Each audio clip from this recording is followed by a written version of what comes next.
आप सभी को पंडित सोमदत्त शर्मा का नमस्कार। दोस्तों, एक बात हमको सुनने में आती है, जब कोई व्यक्ति हमसे आकर पूछता है कि पंडित जी हमारे तो पितृ है ही नहीं। हमने भक्तों से भी पूछा है और पंडित जी से भी पूछा है, उन्होंने कह दिया कि भाई आपके पितृ है ही नहीं। यहाँ मैं आपको एक बात बताता हूँ कि ऐसा कोई व्यक्ति नहीं है जिसका पितर ना हो। बोलचाल की भाषा में फ़र्क है, कोई पितर बोल देता है, कोई पितृ बोल देता है। सभी के पितृ होते हैं, ऐसा कोई नहीं है जिसने जन्म ना लिया हो। माता पिता हैं वो पितृ होते हैं, वे जीवित हैं तो बाबा दादी पितृ होते हैं, वो भी जीवित हैं तो दादा दादी पितृ होते हैं। पितृ सबके हैं लेकिन पितृ देवता सबके नहीं होते हैं। ये मैं कह रहा हूँ, पितृ संहिता में भी लिखा हुआ है कि पितृ सबका है लेकिन पितृ देवता सभी के नहीं होते।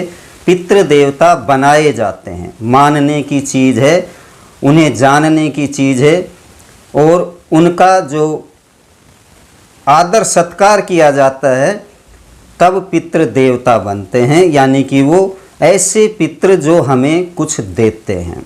पहली बात, पितृ का जो काम है वह है वंश वृद्धि करना।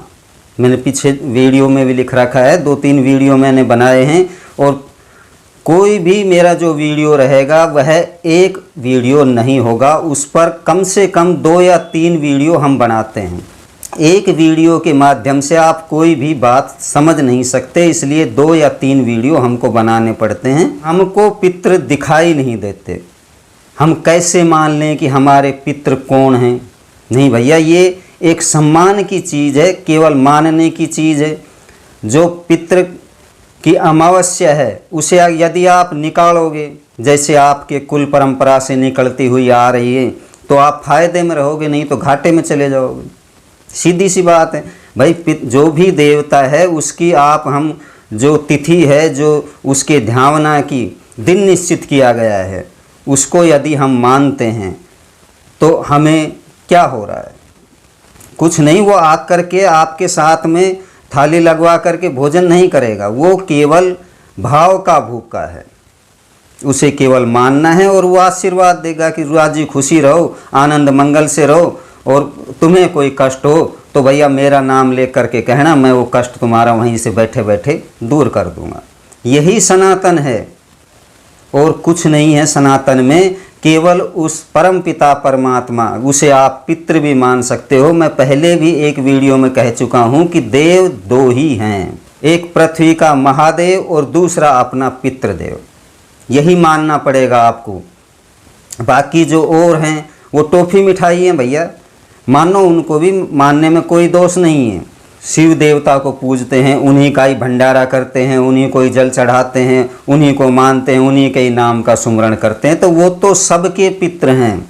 विष्णु को पूजते हैं, विष्णु तो सबके पितृ हैं भैया। जितने भी सनातनी हैं, ब्रह्मा विष्णु महेश तीनों देव, ये सबके पितृ हैं। पूरी पृथ्वी पर ये बैठे हुए हैं, जो इनको मानेगा भाई उनको ये इनका काम है। देव हैं, देव मतलब देने वाले। इन्होंने तो राक्षसों को भी दिया है, देवताओं को भी दिया है, मनुष्यों को भी दिया है। ये पशु पक्षी पेड़ पौधे जो भी जानवर है, स्तनधारी हैं, पंखधारी हैं, सबको देते हैं, तो ये देव ही देते हैं। इन्होंने ही जन्म दिया है, कोई मनुष्य ने ये नहीं बनाया है, देवताओं की कृपा है सारी। और उन्हीं का आशीर्वाद चाहिए। जो आप किसी को भी भाई पितृ को मान रहे हो कि पितृ नहीं है, ऐसा नहीं है कि आपके पितृ नहीं हैं। पितृ देवता नहीं हो सकता, ये ठीक है। तो अगर पितृ देवता नहीं है तो आप उसे देवता बनाओ। पितृ जरूर रहेगा, ऐसा हो नहीं सकता कि पितृ ना हो। हमको तो दिखाई नहीं देते, हमसे बोलते नहीं, तो जब भोलेनाथ को आप मान रहे हो, विष्णु जी को मान रहे हो या ब्रह्मा जी को मान रहे हो, तो वो आपको आके कह के जाते हैं कि भैया आ जाना मंदिर के अंदर जल का लोटा लेकर के और चढ़ा देना मेरे को। लोगों की मानसिकता हो गई है कि हमें पितृ दिखाई नहीं देते, हम उन्हें नहीं मानते भैया। और जिस दिन पितृ ने सोच ली उस दिन आ जाएगा नुकसान के अंदर कि, और वो घर तो पितरों का है, हम तो वैसे ही उसके किराएदार बने बैठे हुए हैं कि भैया इसको देखो, इसकी रंगाई पुताई करते रहो, और ये घर हमने अपना बना लिया है। लग रहे थे सेल्समैनी में और मालिक बनकर बैठ गए शोरूम के हम।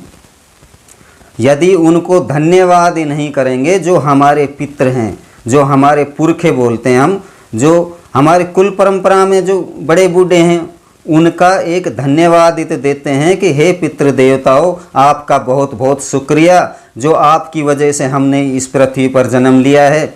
और जो पितृ देवताओं का आप कनागत में देख लो, जो 16 कनागत हैं, पितृपक्ष जो बोलते हैं, इसको हम कनागत बोलते हैं। इसके अंदर उनका धन्यवाद ही तो देना है। जो प्रकृति है उसका हम इस समय पर, कौवा जो होता है वह प्रजनन में होता है, और कौवे की एक खासियत होती है, 2 पक्षी होते हैं, कौवा और एक मैना, जो कि पीपल, बड़, अन्य जो ऑक्सीजन का उत्पादन करने वाले जो वनस्पति हैं उनका निर्माण करते हैं, उनको बोते हैं वो।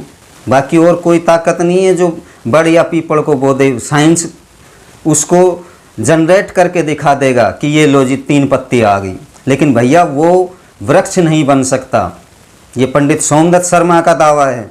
केवल जो कौवा पक्षी है और गुरसल पक्षी है वो ही इन वृक्षों का उत्पादन करते हैं, उनकी बने रहें कौवा पक्षी, ताकि ये ऑक्सीजन हमें शुद्ध रूप से मिलती रहे। सूर्य नारायण को जल चढ़ाते हैं कि सूर्य नारायण जी आपकी जो किरणें हैं वो बनी रहें, और वनस्पतियों में हमारी जो भू संपदा है वो हमारे को मिलती रहे, शुद्ध वायु हमको मिलती रहे। हम गंगा जी में और इनमें पिंडदान करते हैं ताकि गंगा मैया का जल जो है वो रजस्वला होती है, बारिश की ऋतु होती है।